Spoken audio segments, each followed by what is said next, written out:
This week we dive into something a little bit different to what we'd normally do on YouTube. We're travelling from Broome in Western Australia, 5 hours south down the coast to a place called Cape Croydon, along what we think is one of Australia's most boring roads so far. We've decided what better time than now to give all the viewers out there a bit of a background story about us, our life, and how we got to where we are today. Sit back, relax, and enjoy the episode, and we'll see you out there on this big boring stretch of road.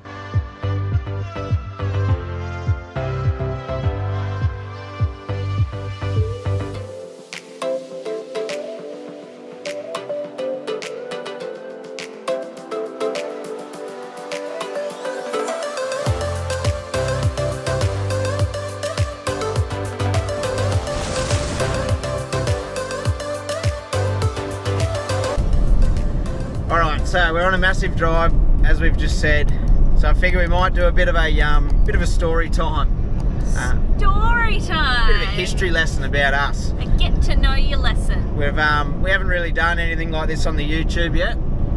So I figured a lot of people out there probably don't know where we're from, what we've done, what we used to do, and such and such. So let's start. I don't know. Where do you want to start from? Let's start with you. Me, how far back are we going? Well, I don't know, you're telling the story. We'll start with me.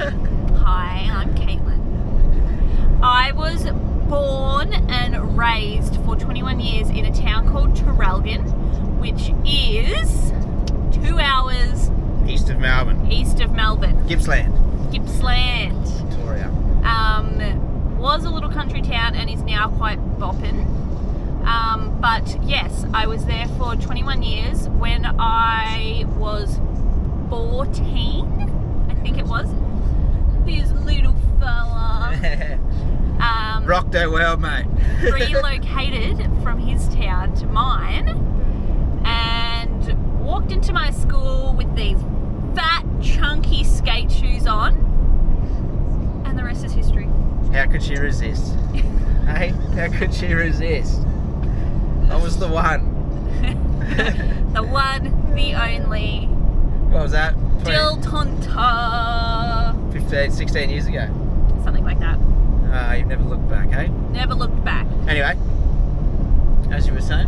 Oh, then went through high school, completed year 12, got my first job first year out of year 12 as a trainee office administrator, and that was awesome. And I absolutely loved it. And then I think I did that for like 2 years, and then we made the decision to move to Queensland, up to Moranbah.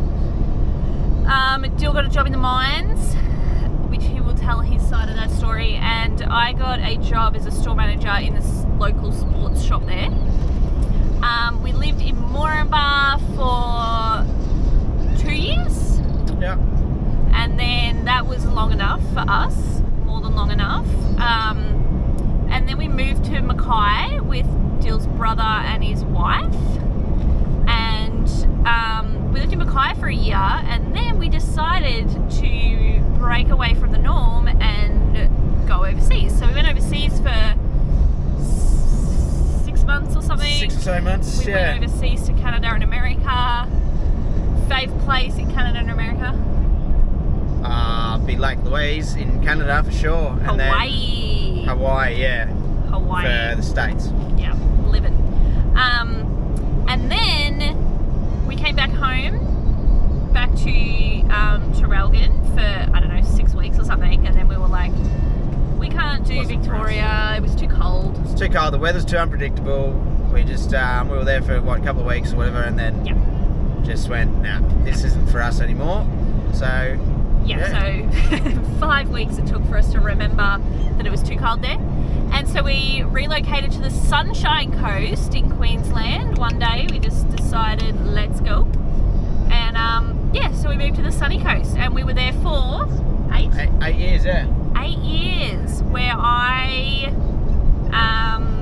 worked at Sunshine Coast Grammar School in the kindergarten there, and I loved it. And then we got married. We got engaged on our 5 years ago. 7-year anniversary. To the day. down at Mooloolaba. Because I'm such a romantic like that. Jill threw up after it. I think I must have eaten something bad that day, eh? Yeah. Nothing to do with the nerves. Anywho, and yeah, then we got married like 15 months later or something at Mooloolaba as well. And then it must have been, what, a year later or something? Yep. Along came our little offspring, Nashi. Nashi Noodle, and man, did that turn my world upside down a little bit. I went a little bit cray-cray. And yeah, a bit This isn't a therapy postnatal and session. everything. Well, no one's giving me therapy, so. But anyway, that was really hard. That was a very difficult time. We didn't have any family in town or anything. And yeah, I found that very hard for a couple of years. And then I was trying to convince Dill for about 5 years to hit the road, travel Oz. And I just caught him on the right day one day. Said, let's put the house up for sale. The market's booming during COVID. Let's do it. We'd be mad not to. And that's what we did, mate. And that's what we did. And now that leads us to here. 3 months it took us. 3 months from The day we let's decided, sell we had to the day we left. had the real estate around the next day, Yep. and it was on the market that next day. Oh, not on the market. It was as good as. It was signed. The contracts were signed. It was going on the market 3 weeks. They gave myself 3 weeks to get the house in check. A few things to finish at the house. We went to auction, which was our first auction. Pretty exciting doing that. If you haven't done an auction before, that's pretty cool. Yeah, it was like exciting / stressful. But by this time I had stopped working, so that worked out well because I could sort of keep the house clean and, you know, all that sort of stuff that's needed for selling a place. Yeah, so 3 months from yay to nay, and we were gone ski. Yeah. Left town, sold up, sold everything. Now 9 months. 9 months on the road 9 months since then. on the road. So 12 months since we pretty much made the decision. Must be, yeah. Yeah. Wow. It is, yeah.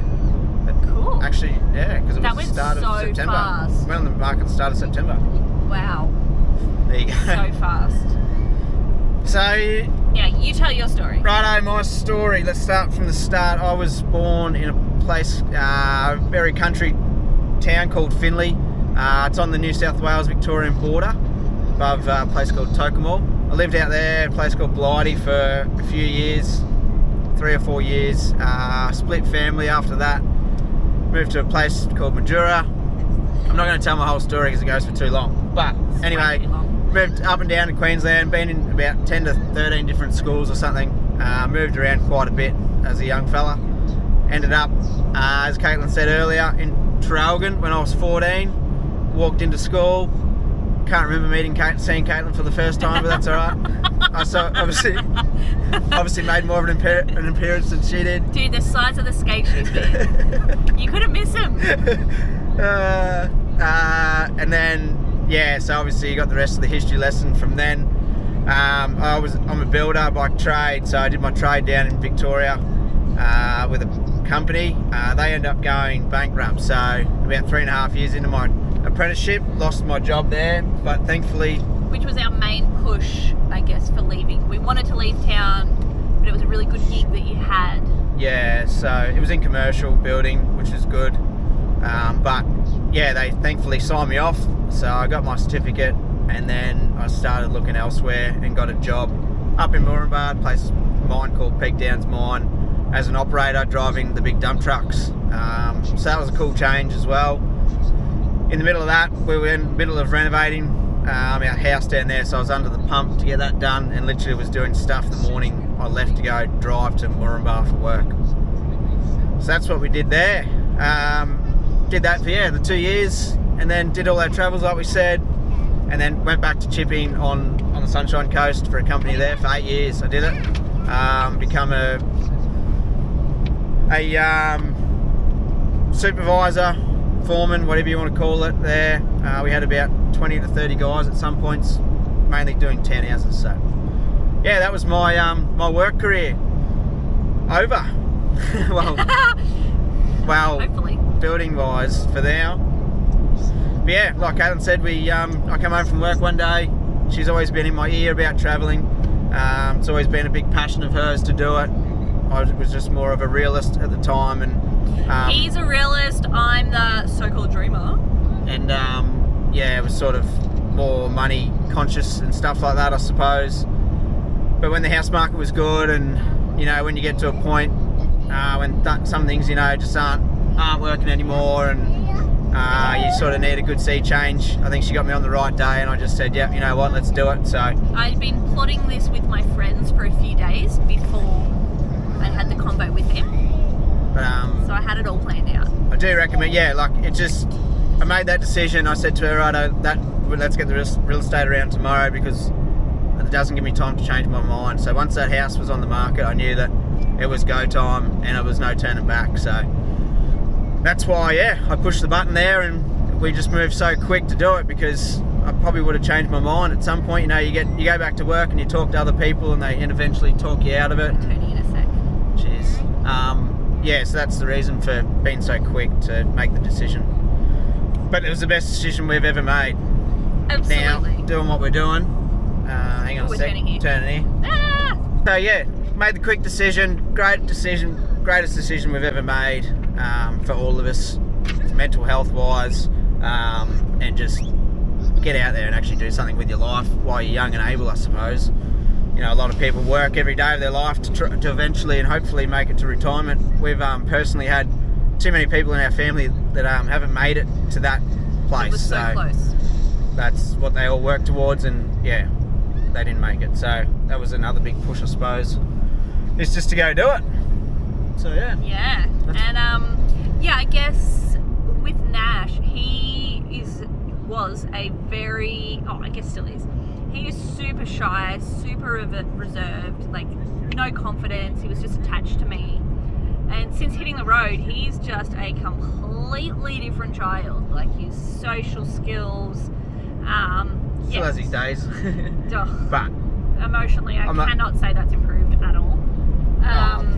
Yeah. But hey, he's 4-year-olds. Gone leaps and bounds from, yeah, that's it, he's a 4-year-old. Confidence-wise, like he's a completely different child.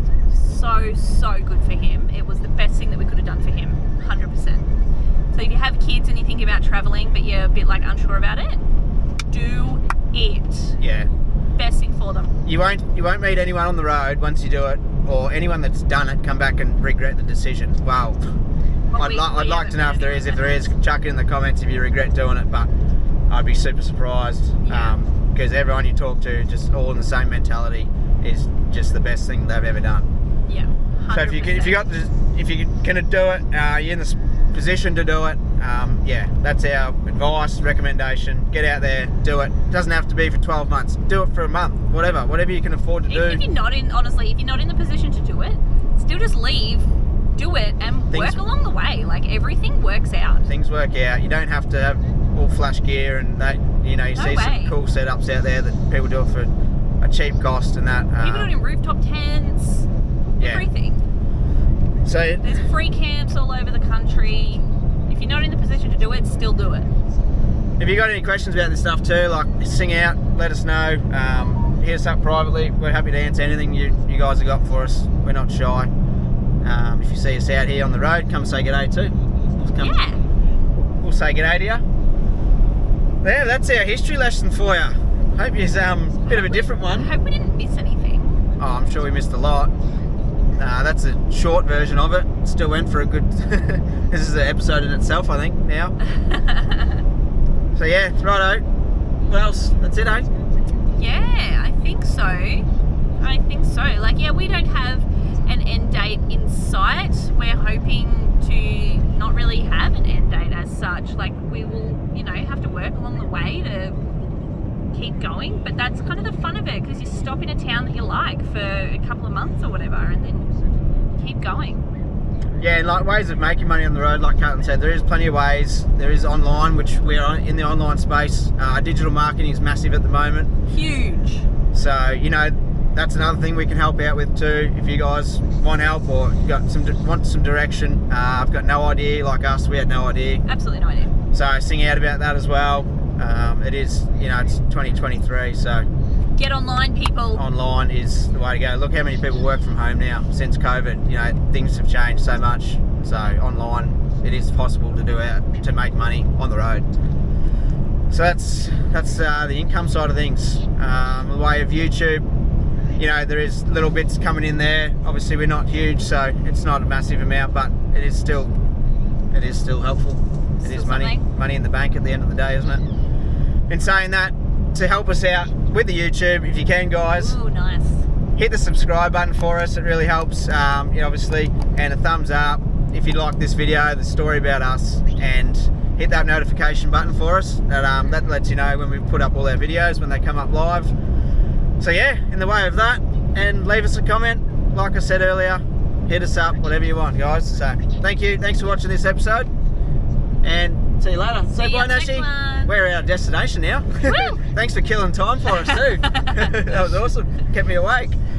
Right, legend. See you later. Alrighty, bye.